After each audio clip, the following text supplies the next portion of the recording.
Je ne suis pas d'accord avec ça. Je ne pense pas que c'est le fait d'avoir un plus gros score au présidentiel ou de faire des alliances qu'on a un plus grand levier pour peser. Non, moi je crois que ceux qui sont en mesure de peser dans la société sont les travailleurs, les exploités. C'est eux qui ont la force collective d'empêcher cette catastrophe sociale-là de se développer. C'est eux qui peuvent résister, qui peuvent se défendre. Se défendre contre quoi ? Se défendre d'abord contre les licenciements, se défendre contre les fermetures d'entreprises, se défendre contre l'effondrement du pouvoir d'achat, se défendre des bas salaires, se défendre aussi contre les prix qui explosent de partout.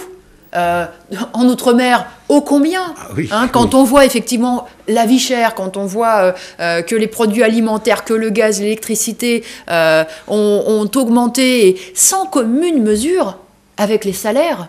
Jamais les salaires, les pensions de retraite ou les allocations augmentent au rythme de l'augmentation du gaz ou de l'électricité. Ça n'a jamais été le cas.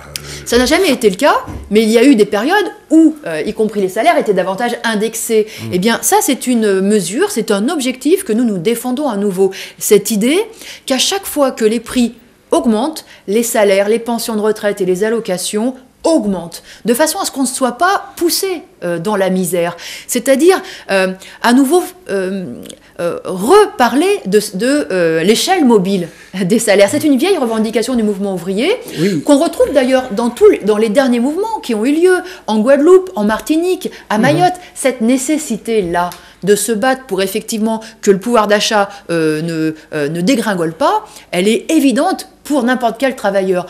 Mais comment pouvons-nous l'imposer ? Eh bien moi je crois que c'est seulement par les luttes, par les mobilisations, par les grèves, par les manifestations. Oui, mais moi je trouve que si on regarde un temps historique court, il y a quand même une érosion de ces manifestations.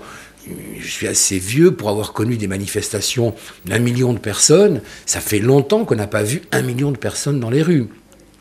Certes, la mobilisation... pas si longtemps que ça en Guadeloupe, en Martinique, pas si longtemps que ça. Il y a eu aussi un mouvement à La Réunion. Mais vous savez, moi je crois qu'il n'y a pas d'autre issue.